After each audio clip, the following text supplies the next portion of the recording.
All right, thank you. So there's an inherent amount of risk with moving animals around, particularly when disease is part of the landscape.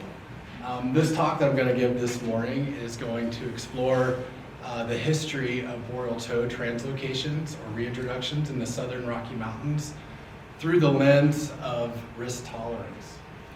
My name is Wright. I'm a native aquatic species biologist with Colorado Parks and Wildlife. I'd like to acknowledge my co-authors, Aaron Moose with the USGS and Larissa Bailey with Colorado State University.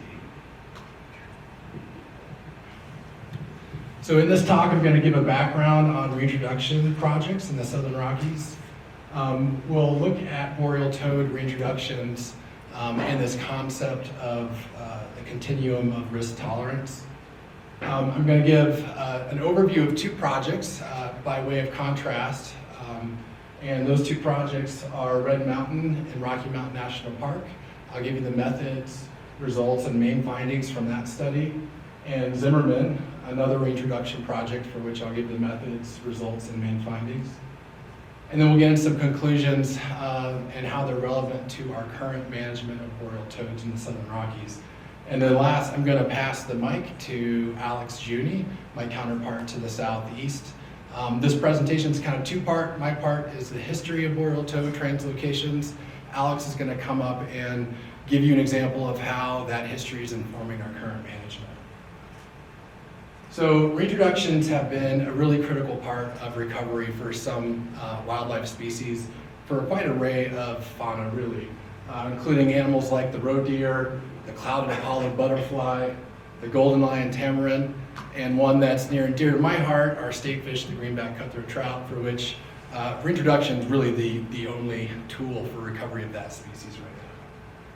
But according to our literature review, reintroductions have been less critical for amphibians. There are some exceptions, such as the European tree frog, the Mallorcan midwife toad, and Hamilton's frog.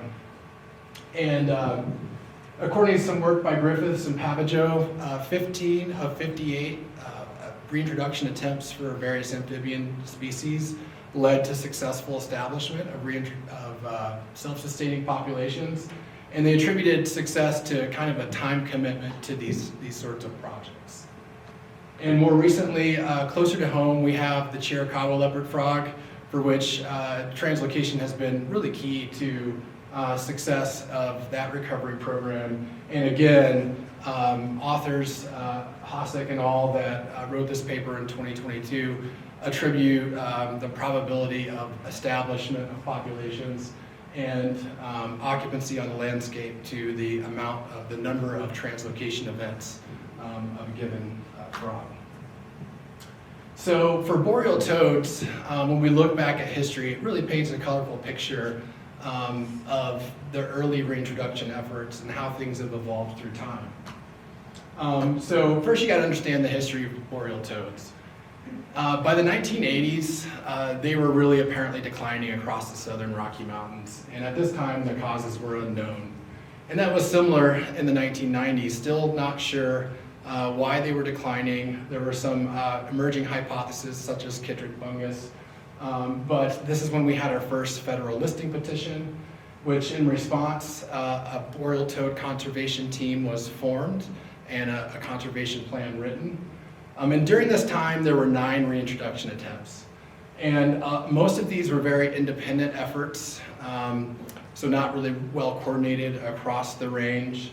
Varying life stages were released, low numbers of animals typically, and varying level of monitoring efforts. Our review of these projects suggests about 2 consecutive years of release was the average. By the 2000s, this working hypothesis of chytrid fungus was really becoming widely accepted as the leading cause for the decline of boreal toads. And in response, the revised boreal toad conservation plan had really stringent requirements for boreal toad translocations. And this was in part due to that perceived risk with disease being out in the landscape and not wanting to aid in the spread or have other negative consequences for source populations.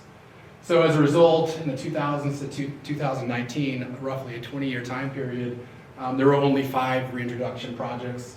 However, these were very planned efforts by comparison to previous efforts, primarily utilizing head-started tadpoles, thousands of animals per year with intensive monitoring, and such was the case at Red Mountain and Zimmerman, which are the 2 projects I'm highlighting today. And we posit that these different eras of the history of boreal toad recovery and translocation can be viewed on this continuum of risk tolerance. Where in the 1990s, a lot of the work that was done could be characterized as cowboy science, which sometimes comes with a negative connotation for its quick and dirty field trials, but in its purest form, it's really intuition-driven science. And I've co-opted the term for the science I do, cowboy science. That's where you laugh. Okay. And on one end, on the opposite end of the continuum, is this project in Rocky Mountain National Park, Red Mountain. They scrupulously followed the guidelines set forth by the Boreal Toad Conservation Team. And the other project I'm going to talk about today is the Zimmerman project, which loosely followed those guidelines and was more intuition-driven. So to understand these projects, it's good to first look at how they were different. And the difference in these 2 projects really lied in the amount of and in the level of pre-project evaluation and planning that occurred. At Red Mountain, there was an identification and prioritization and risk assessment of multiple potential translocation sites, whereas Zimmerman was selected based on a biologist's familiarity with the area. Seemed like a good spot. At Red Mountain, there were 3 years, per the requirements of the Boreal Toad Conservation Plan, there were 3 years of amphibian surveys. There was very limited amphibian survey work prior to releases beginning at Zimmerman. There was a lot of pre-project pathogen testing at Red Mountain, whereas Zimmerman testing was concurrent with project initiation. And copious habitat assessment work. Compared to Zimmerman, the habitat appeared suitable according to the biologist's expert opinion. A lot of water chemistry sampling at Red Mountain and none at Zimmerman. But there were a lot of ways that the projects were similar, and the ways that they were similar were really in how they were carried out and studied. So both of them had this really big commitment. So 10 years of tadpole releases at Red Mountain compared to 8 years, similar 8 years at Zimmerman. Both projects use late Gosner stage tadpoles, so somewhere between 39 and 42 Gosner stage typically. These were tadpoles that were from wild laid eggs and had started in a hatchery. On average, that was around 3,800 tadpoles per year at Red Mountain, and similarly 2,000 per year at Zimmerman. Again, both utilized these wild laid eggs that had started in a hatchery. The really cool thing and contribution that both of these projects made is to kind of the scientific side of things, where at Red Mountain we had the first novel estimates of survival from tadpole to metamorphosis using some methods pioneered by Larissa and Aaron. And at Zimmerman we had this strong monitoring component as well, where we utilized mark recap throughout the study and had the first estimates of adult survival for a reintroduced boreal toad population. So taking a closer look at each of these, Red Mountain again is kind of in the northwestern part of Rocky Mountain National Park. Again, they released tadpoles in 10 consecutive years from 2007 to 2016. They relied on annual standard monitoring per guidelines in the Boreal Toad Conservation Plan, which relies on visual encounter surveys. But then they also piloted this work on estimating survival to metamorphosis for tadpoles. Unfortunately, BD was identified early on in this project in 2008, but the reintroduction continued despite BD, and that was for a few different reasons to keep it going. One was that this long lag time to adult maturity. So typically male boreal toads are reproductively mature at age 4 and the females at age 6. And then also some uncertainty around the potential for some resistance in the boreal toads that they were using to seed the site with. They had sentinel toads that they deployed and sampled multiple times, And some of these animals acquired and then cleared BD. And then also the source site had come back seemingly from a BD infection. So there was cause for hope to keep this project going. And yearlings continued to be observed more than half of years following the initial reintroduction. But there was never any breeding observed at this site, and the single adult that was ever documented died from chytridiomycosis in 2013. But this project was important in the contributions it made to our understanding of translocation projects, and aided in this estimate of survival to metamorphosis. And one thing that they learned as well is that wild laid eggs have greater survival, at least in their study, than captive reared eggs. So now we're moving to Zimmerman, not too far from Red Mountain, to the north and on the other side of the Rocky Mountain National Park boundary, shown by this green dot. The two black dots were the two wild populations that were the source for eggs for this translocation project. Tadpoles were sourced primarily from two sites in Larimer County again, and released in an ephemeral wetland near Zimmerman Lake, close to the summit of Cameron Pass. And tadpoles were released in 2006, and then 2008 through 2013, and then in 2017. And like I said before, there was no pre-disease testing, but the first cohort of stock tadpoles was swabbed for BD as yearlings the following year, and confirmed a negative status with a sample of 21 individuals. And since then, there's been annual swabbing at 20 individuals per year to test for BD. And then again, at Zimmerman Lake, we relied on mark recapture abundance estimates. We didn't have the same kind of detailed survival information on tadpoles like Red Mountain did. We relied on belly photo identification to build capture histories and develop our mark recapture data set. This slide is showing an example toad and how we track that belly through time. We named this one Harry, named after our native aquatic species coordinator, Harry Crockett. And you can see in 2021, the two Harrys finally got to meet, which was a really, really meaningful moment in my career and one I will cherish forever. In terms of the data analysis at Zimmerman, we again use this detection, non-detection data to estimate demographic parameters for the boreal toad population. We use the robust design with Huggins parameterization, which enabled the estimation of survival probability, temporary immigration, and capture probability. And with this, we're able to derive estimates of abundance. So switching right to the results, over that 9-year time period from 2011 to 2020, we captured 112 adult male toads, 478 times during the breeding season. Adult male survival probability was high, but also probably typical for a BD negative wild boreal toad population. And this chart is showing the estimated abundance through time of adult males starting in 2012. We had somewhere between 15 and 20 males, and then roughly by 2020 we're in the range of 80 adult males in the population. And results for BD testing have uniformly come back negative. We actually just got our results from Pisces Molecular yesterday, and I get to breathe my annual sigh of relief that this site is still BD negative. But one, I think, important note from this project and an indicator that it was headed towards success, aside from seeing yearlings each year after stocking tadpoles, at exactly 4 years after project initiation, we had adult males show up at the breeding site. And that should be expected to some degree if things were going successful, because that's when the males are reproductively mature.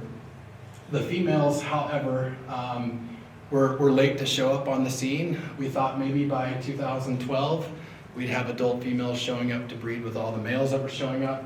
But it was 8 years after project initiation that finally we had our first natural reproduction at the site. And then those toads also colonized other nearby habitat, which was really cool. So this encircled area of an aerial image shows the ephemeral wetland where the tadpoles were released and where they typically bred in the beginning once they started breeding at the site. But by 2016, they had started utilizing the western shore of Zimmerman Lake as well, as indicated by the stars on the map. So in terms of some of the main findings of Zimmerman, despite this less stringent adherence to protocol and the guidelines set forth by the Boreal Toad Conservation Team, we were able to establish a reproducing population of Boreal toads and get the first estimates of survival for a reintroduced Boreal toad population. The site now hosts a viable population of toads, and since this project began, we've lost some of our really major strongholds, particularly in Chaffee County, and Zimmerman likely is now the largest Boreal toad population in the Southern Rockies. So in conclusion, when thinking about the projects side by side, really the outcomes of the two projects had very little to do with the degree of risk tolerance and really had everything to do with the presence of BD. At Rocky Mountain, the juvenile toad, or at Red Mountain, the juvenile toads were observed through 2016, but again, the only adult that was ever documented died of chytridomycosis. And at Zimmerman Lake, adult numbers began increasing 4 years after project initiation. Again, a sign that this project was headed down the right track, and breeding has been observed there since 2014. So unfortunately, BD is seemingly randomly just kind of peppered throughout the landscape of the Southern Rockies. This now outdated map shows the 48 of 101 breeding sites where BD testing has occurred, with the red indicating positive sites and green indicating negative. I was unable to get an update for these numbers for this presentation, but just know that on average 1 or 2 sites have been added as positive since 2016. And models predict an even greater reduction in Boreal toad breeding sites due to BD. Reductions up to 53% over the next 50 years are predicted. However, these same models suggest that if we can maintain 4 active breeding sites a year, we can, in BD negative habitat, we can reduce that likelihood to as low as 21%. And if we can find genetically tolerant animals, so animals that can tolerate BD, these simulations suggest an increase in Boreal toad breeding sites. So in conclusion, past and current reintroductions kind of represent different ways of thinking relative to this idea of risk tolerance. And presently, and certainly at the time when we put this talk together in 2019 originally, perceived risk is probably higher than ever because there are so few toads left out there on the landscape. Yet at the same time, we argue that the risk is more palatable because of just the rough shape that toads are in and the consequences of inaction, of not doing anything. So at this point, and where we're at in Boreal toad conservation, and as you'll see in the case study that Alex will provide in just a moment, we're kind of back towards closer to where we were in the 1990s with our level of risk tolerance, because there is a need to get these reintroduction projects going out in the landscape.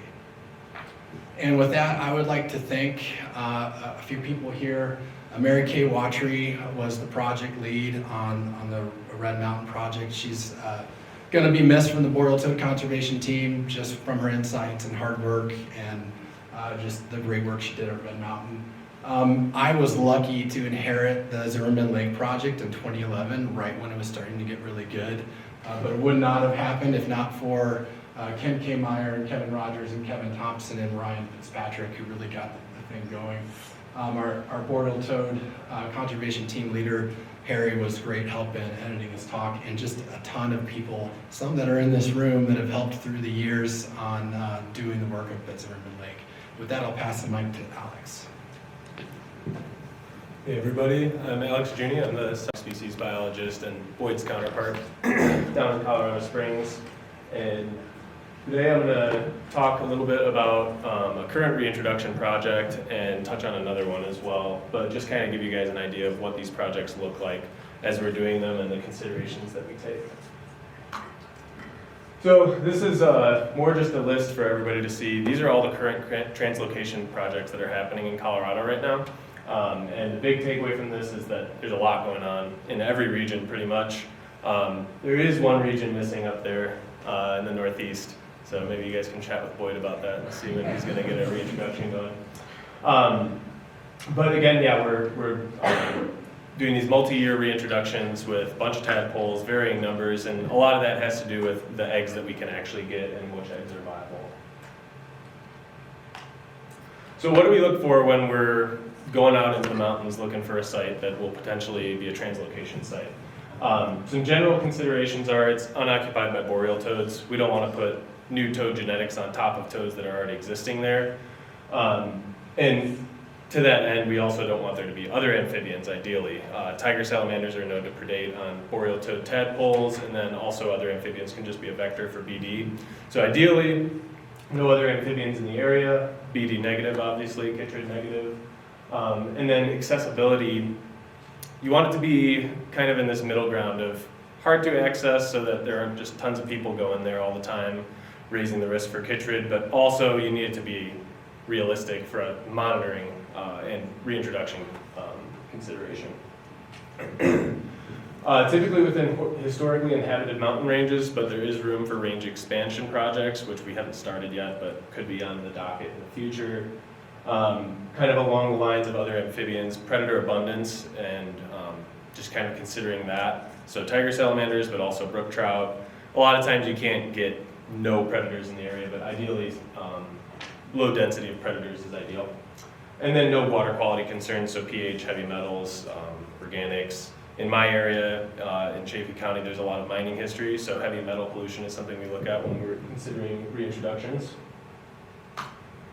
And more specifically for habitat considerations, I have a picture of Ceres Gulch up there, which is one of my sites, breeding sites. And you typically want a still water pond. A little bit of flow is okay, but typically still water, gradual sloping shallows. You don't want a super deep pool because these eggs develop in the shallows. I don't have this up there, but dark substrate is typically a good thing. It helps the water kind of warm up, which will increase the growth rate of those tadpoles.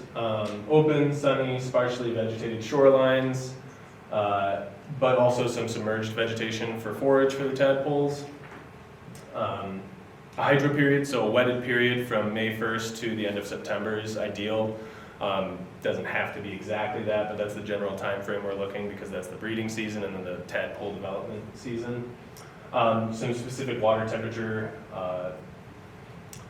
ranges in there as well, and then distance to upland forage and potential hibernacula. So ideally a quarter mile. Again, there's a little bit of wiggle room on this, but we're looking for wet meadows nearby for forage, especially for the juveniles, and then also hibernacula. So rodent burrows, slash piles, scree, rock piles, all those things are good hibernacula for toads to overwinter in.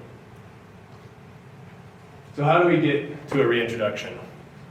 It typically starts with a wild egg collection. We've seen that eggs from the wild tend to have higher hatch rates and just better success in general. And when we take these eggs, we take typically like about a foot long segment of these toad eggs, which come in these strands.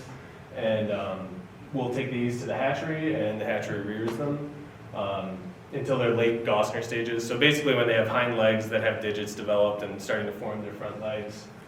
And then after the hatchery rears them for 7-8 weeks or so, they deliver them to a trailhead with a bunch of volunteers, and everybody fills up a bag with some water and some oxygen and some tadpoles, and they hike into the reintroduction site.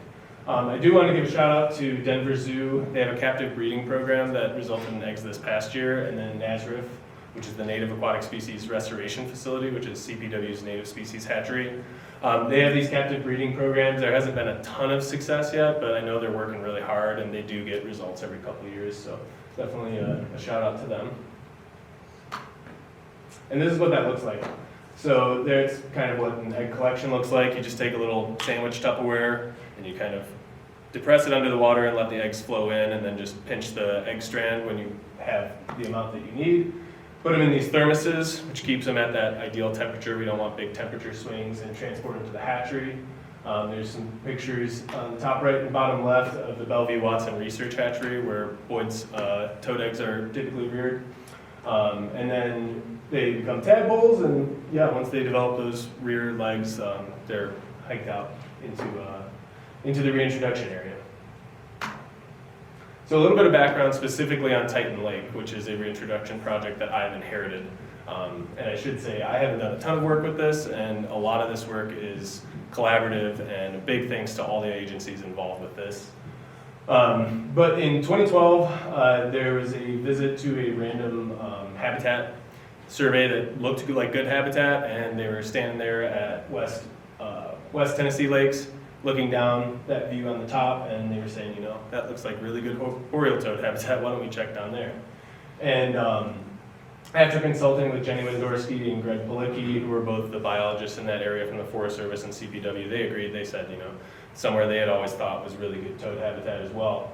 And then further on, talking to Scott and Brad from CNHP, everybody kind of got on board. And then again, like I said, this is a big interagency project, a lot of players, and the Arc Basin Toad Team in general, which includes Bureau of Land Management, Forest Service, CPW, CNHP, I'm probably forgetting another agency, but they all kind of had a hand in making this happen, so a big thanks to them. So 6 surveys were conducted in this drainage from 2008 to 2020, and no boreal toads were found at any of these surveys. But in 2019, they discovered a breeding site that was pretty close to this survey, and the idea here was thinking that, you know, reintroduction at Titan could provide some more genetic diversity to this greater metapopulation in the area. So in October of 2020, a year before planned reintroduction, they did some heavy field surveys to locate potential stocking sites, so areas that we would actually put the tadpoles into the water. And they came up with Titan Lake and Dollywood Pond, which I believe were both just named on the spot. They're just little beaver ponds or depressional areas. And using this nearest neighbor idea, where we get our eggs from has to be pretty close because we want to maintain that genetic diversity in the area. We got some from the northwest region, actually East Fork Homestake Creek, which is just right over the pass from Titan Lake. There was some thoughts about getting eggs from Long's Gulch, but it seems like a very intermittent breeding site, and there was no eggs to take in that year. Just some perspective. In the top left picture, Leadville is in the bottom corner of that picture, and Turquoise Lake, just so you guys know where we're talking about. And then, so northwest of Leadville was West Tennessee Lakes, where the initial survey was happening when they kind of discovered Titan Lake, and then Dollywood and Titan. So after further review, it was decided that Titan Lake probably had the best habitat for the actual reintroduction. And again, like I said before, big collaborative effort between CPW, CNHP, Forest Service, BLM, you know, a lot of stakeholders involved with this. But in early June, eggs were collected from East Fork Homestake Creek in the northwest region by the Northwest Native Aquatics biologist, and transported to Anaxyrus, which is our native aquatic restoration facility in Alamosa. These tadpoles were reared for 7 weeks until late Gosner stages with the hind legs, and then in late July, all these tadpoles were delivered to the trailhead. There's a big group of folks that hiked in, and it's a pretty long hike. It's 9 miles round trip, so it's like 4.5 miles in and like 2,000 feet of elevation. But we had a big group, and everybody hiked these tadpoles in, tempered them, and released them. After that, we had some weekly monitoring that happened between CPW, CNHP, Forest Service people. A lot of different folks contributed to this, but essentially we saw our tadpole stages, our metamorphs, and then you know, later in the season, seeing all these little toads about the size of your fingernail kind of hopping around. It's actually really exciting if you've never seen something like that. But. So in 2022, big surprise, we had overwintering success, and this was the first time that this had ever been documented in the Arkansas River Basin. So really exciting, and definitely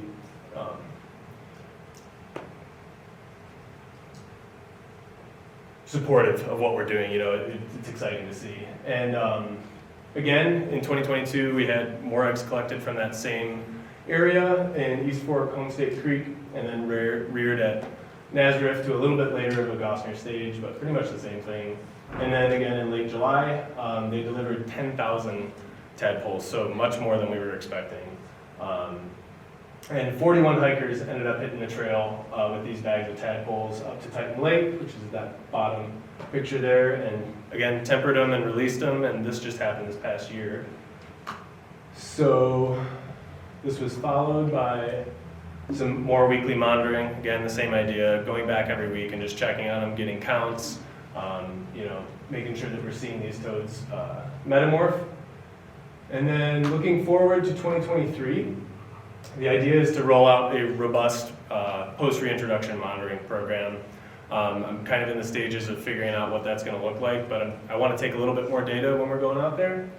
And then, as Boyd alluded to in his presentation, we're shifting to this action-based approach, just trying to get toads on the landscape. So we do have a couple introductions in the southeast, and I'm hoping to get more on the plate in the next couple of years.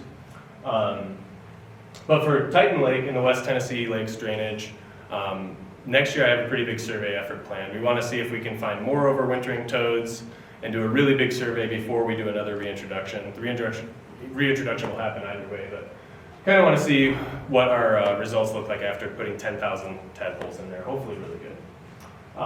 The stocking efforts will continue for 2 or 3 more years before we reassess, and likely a little bit longer than that. As Boyd mentioned, about 8 years of stocking at Zimmerman. It's probably going to look pretty similar, and hopefully we start seeing some reproduction, you know, 4 to 6 years after these initial reintroductions.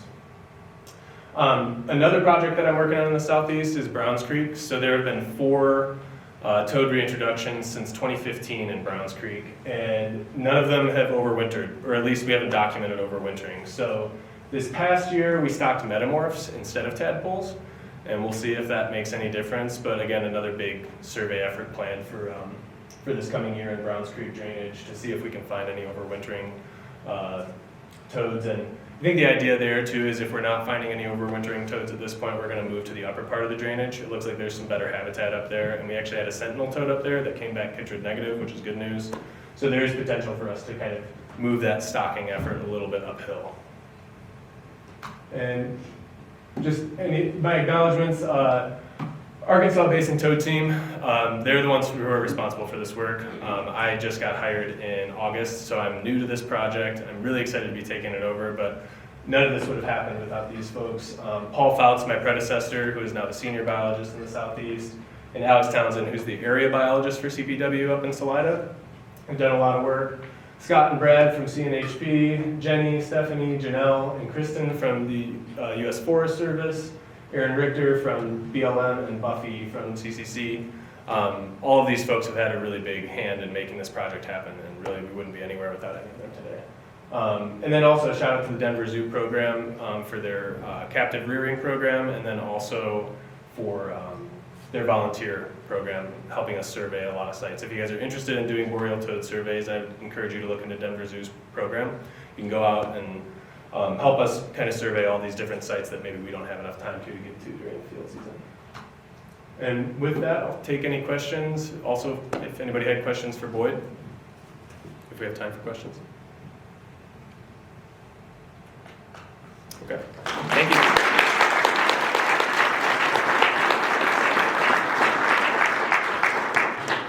Thank you, Alex and Boyd.